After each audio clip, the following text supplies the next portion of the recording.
Mobile devices are proliferating at an incredible rate. They're the fastest growing consumer technology out there because users are looking for things that are portable. I want to be able to have everything in my hand.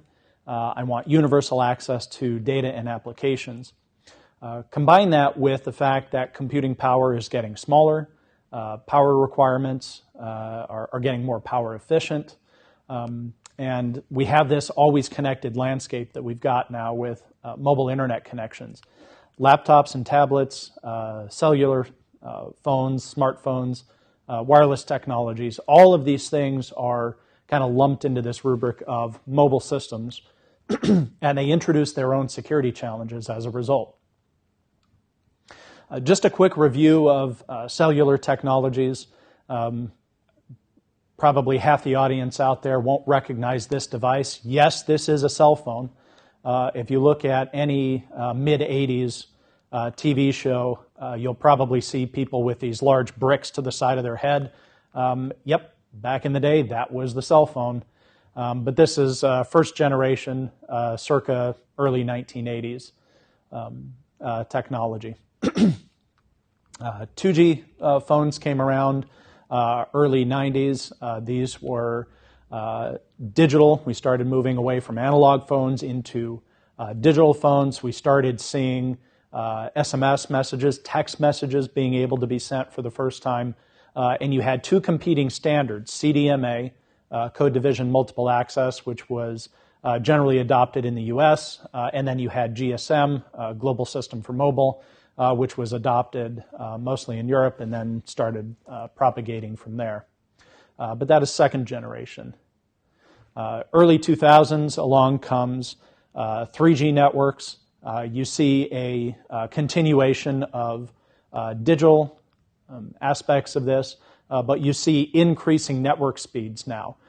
So as opposed to kilobits per second, we're talking megabits per second speeds. And we started to see the emergence of smartphones, Apple iPhone being a predominant one, start to emerge as well as people started looking at, hey, what can we do from our cell phone? Then you started seeing 4G devices. These are being done on packet switch networks because they're more efficient doing that. You see data rates theoretical in the 100 of megabit per second up to 1 gig. And you also see the emergence of LTE, long-term evolution. So you have 4G LTE and WiMAX technology that allows significantly higher data rates. And so you see a lot more devices now are blurring the lines between traditional laptop sitting on my desk and my smartphone, which does a lot of what I could do on my laptop anyway. Bluetooth, another wireless standard, generally for short-range purposes. It was meant as a wire replacement, so rather than having a USB cable connecting two devices, I can do that wirelessly over Bluetooth. Short range, less than 30 feet, plus or minus, and very low power. Of course, it has a lot lower data rate than you get with Wi-Fi, but generally it was meant for earpieces or keyboards or mice or something like that. Generally low data rate devices anyway.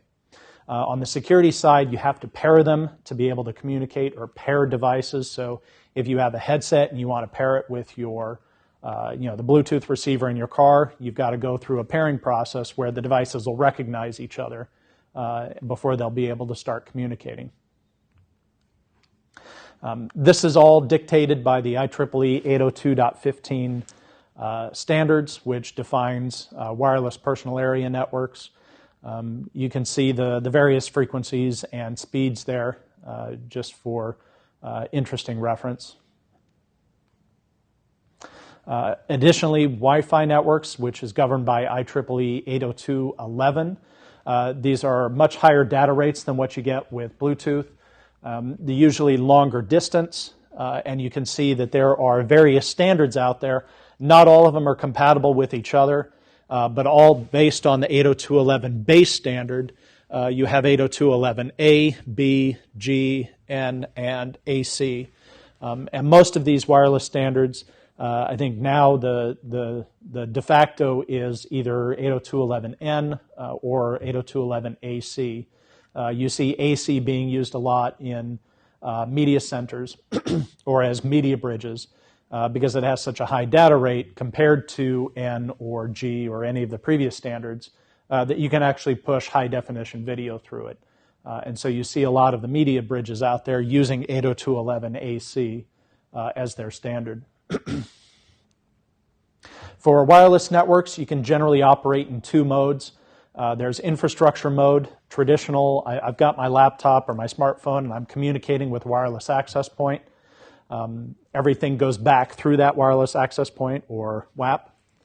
You can also operate in ad hoc mode. This is essentially peer-to-peer over Wi-Fi. So you don't need an access point. All you need is two peers who are communicating over Wi-Fi. All Wi-Fi generally, except for the peer-to-peer or ad hoc, uses what's called an SSID or service set identifier. And this is how laptops and other devices find the access point that you want to connect to. So when you pull up your list of Wi-Fi access points, you'll see a name in there. Well, that just doesn't magically appear in there. The wireless access point is actually broadcasting what's called a beacon frame that says, I'm this SSID. Here are my security considerations, either WEP or WPA or something like that. And if you want to connect to me, you're welcome to do so. You can actually disable the sending of this SSID. There's someone once said that this is a security function, disable the SSID and you'll have a secure network, wireless network. It's simply not true because attackers can simply sniff the various traffic that's out there and see those frames anyway. Even if you're not broadcasting it. As long as there's one person communicating on that wireless network, you can sniff that as an attacker and see what the SSID is. But generally, disabling the SSID keeps the riffraff out, and nothing much more than that. Various wireless encryption standards. There's WEP. This was one of the first versions. It was original protocol of various encryption lengths. Unfortunately, it was found to be easily defeated a couple years after its implementation. So you don't usually see WEP anymore except on really old wireless devices, probably more than 5 years old. You'll see this. Some proprietary or embedded systems may still use WEP. But generally, if you see it, you shouldn't be using it because it's easily crackable. So after they found the weaknesses in WEP, up came WPA or Wi-Fi protected access. It has a stronger encryption protection than WEP did. Unfortunately, it also was found to have weakness. WPA1 was. And so that encryption method kind of went by the wayside and tried to improve it with Temporal Key Integrity Protocol or TKIP.